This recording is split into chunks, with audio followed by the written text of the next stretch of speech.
Not a matter of if, but when. In this episode, I'm going to address the next market crash is inevitable. What should you be doing to protect yourself? So get ready. I'm going to show you what you can do to take advantage when the market goes up, but not lose a dime when the market goes down.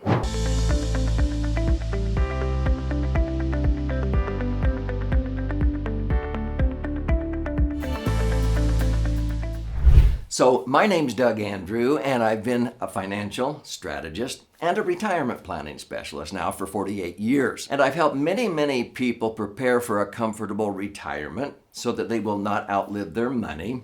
I love to help people make themselves immune as they approach retirement from the negative impact of taxes, inflation, and market volatility. Now, I used to say the stock market is like a person with a yo-yo, hopefully walking up some stairs. And people go, what are you talking about, up some stairs? Well, because the market goes up and down almost on a daily basis. But what you want is you want the money in the market as it goes up and down, like you're going up some stairs. The Dow Jones, I remember back in the 70s and 80s, John Templeton, the head of Templeton Fund, saying, the Dow Jones someday will hit 10,000. And everybody went, no way. And now what is it at the recording of this episode? Around 35,000. So what you want is the market, the Dow Jones, the S&P 500 over time to be going up, okay? But it's going to be going up and down, plateau out, and that's what I mean by a person with a yo-yo, hopefully walking up some stairs. Well, there was a 12-year period, 2000 to the year 2012, where that person with a yo-yo was walking across a flat surface. So let me show you what I mean by that. This is what we call the Great Recession.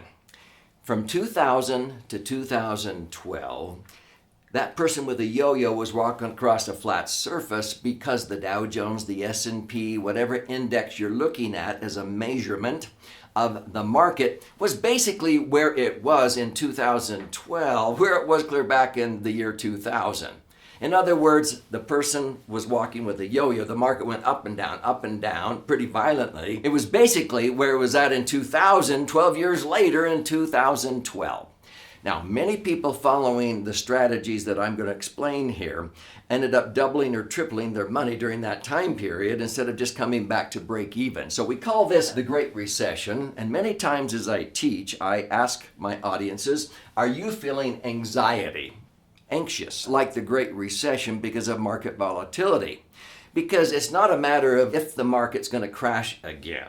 It's when. And so you don't want to wait around too late and take a hit. You want to take your money off the table sooner than later. So I'm going to share with you how to come through a recession unscathed, a market crash, how to become recession proof. So let's explain what happened in that Great Recession. We start in November of the year 1999, and here's where the market was. And let's say you had $100,000 accumulated, but it was in the market, diversified in mutual funds, the S&P 500, let's say. Maybe it was $1 million. Well, people with $1 million nest egg who were about to retire had to put off retirement 7 years, and then another 5 to 7 years after that. Here's why. The market in 2001, after 9/11 terrorist attacks, it went down for 3 years, clear down. Many people lost 35, 40, 50%. $1 million nest egg went down to $600,000 for many Americans. Okay. Now, it took 4 years for that $600,000 to come back up here to break even. See, when you lose 40%, you have to have a 67% gain to make up for a 40% loss. 600,000 has to grow by 400,000, a 67% increase to make up for a 40% loss. It did that, but people had to put off retirement 7 years. They felt like they had lost their future. And finally in 2007, okay, now we can retire. And then what happened? As Warren Buffett put it, in 2008, when the tide went out, he said, it revealed who was swimming naked, is the way he put it. People were not protected from the market volatility, the crash.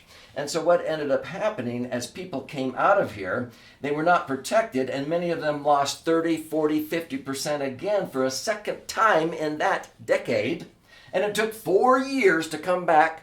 And in 2012, they finally had $1,046,800 to show for the million they started with. They said, wow, inflation eroded away most of that $46,000 gain.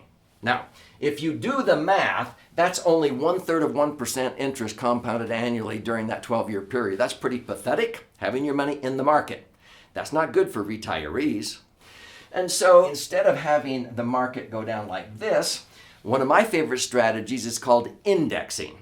With indexing, you don't lose when the market goes down because your money is not at risk in the market.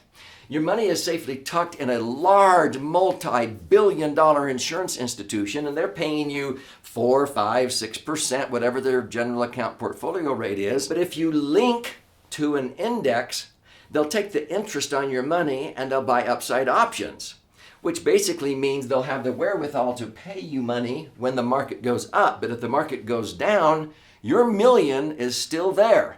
You relinquished the interest on your million, but you didn't lose it. And so by doing that, many people following indexing, one of my favorite strategies I teach in my various books, ended up with 130% at the end of that 12-year period instead of a measly 4.6%.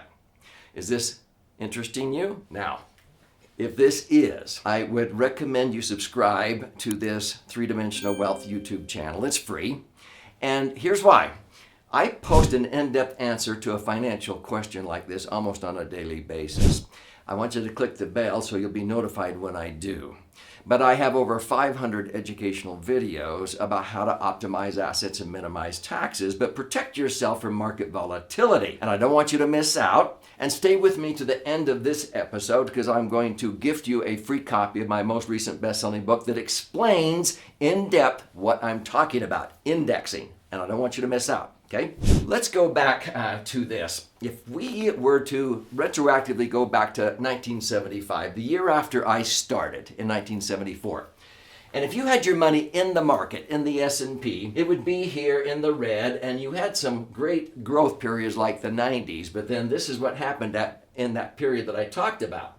And during this downturn where the market dove 40% twice in 12 years, people using indexing, many of our clients, they didn't lose a dime. They may not have made very much during those down years, but they didn't lose. And at the end, $500,000 invested in 1975 in the market was only worth $5.6 million. And people say, well, that's not bad. Hold on. Using indexing, they had $8 million. So here's the summary. Would you rather have in a tax-deferred IRA or 401k a lot of heartburn going up and down, and end up with $5.6 million maybe? And then you have to pay tax on that. Most people with that kind of a nest egg are going to pay at least 1/3 in tax. That would be $1.7 million. You're going to net $3.8 million out of 5.6. This is where most Americans put their money. The people who used indexing, okay, when the market went down, they may not have made anything, but they didn't lose. Will Rogers once said people get more concerned about the return of their money instead of the return on their money when things get bad. You would have had $8 million, no heartburn when the market went down, and that is tax-free if you use my favorite vehicle, which is called the laser fund. I'd rather have $8 million any day than $3.8 million after tax, and not have to go through all those gyrations in the market. I learned this lesson clear back in 1980. My clients were never happier. I had over 3,000 clients in the market in mutual funds. They were never happier than when I got them out of the volatile market and into this. So let me simplify indexing. And then if this intrigues you, you can learn more when I gift you a copy of my book, The Laser Fund, at the end of this episode.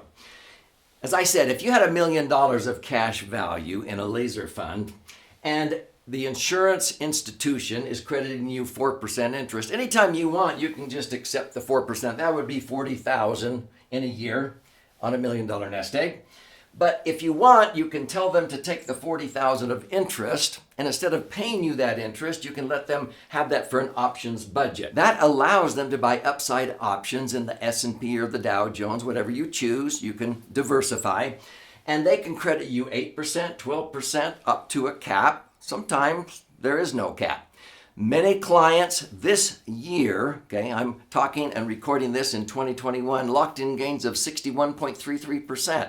Tax-free. If the market tanks, the options expire worthless. But your million is still there. It's safe because it's not in the market. But if the market goes up, you're able to participate at whatever the market does. So that's called indexing, and this is what many client statements look like. They diversify in 5 or 10 of them, and this is what many of them have been credited in recent years. Pretty good, right? Pretty simple. One sheet of paper. Here's another one. 14.8%, 16.5%, 10.25%, 15%. These are actual rates of return on their money inside of laser funds. When you use indexing, you can diversify. Many clients have 40% in a 1 year, and you measure year by year. Some put 40% in a 2 year, some put 20%, and they wait 5 years to see what the market does. You can learn about these in the book. Do you know the average crediting rate has been 11.3% for a 20-year period? When you diversify and put maybe 50% in a 2 year, 50% in a 5 year, the average crediting rate is around 14%. Many times, the advisors I point my students to will use multipliers, and you can actually, for a 7.5% fee on $1 million, that would be $75,000. You can then get a multiplier, and the company will pay you 2.7 times whatever the S&P does or whatever index you're linked to. This is how many people got over 150% return on their money in 1 year from March of 2020 to March of 2021. The point is this: if the market goes down, the most you would lose with this one would be 7.5%, not 40%. Is this making sense? So this is my advice to you. If you want to learn more, I would strongly recommend you claim your free copy of this book. It's a 300-page book, The Laser Fund. The white covered side is 200 pages, 14 chapters with all kinds of charts and graphs and explanations of how the laser fund works. If you learn more by stories and examples, you flip it over to the orange covered side. And this contains 12 chapters, about 100 pages with 62 actual client stories. But simply go to laserfund.com, click on the link below, contribute a nominal amount towards the shipping and handling, and I'll fire out a free copy to you. And there's also options there to watch and learn and listen and learn. But you need to learn how to protect yourself. When the next market crash happens, you'll be able to sleep at night.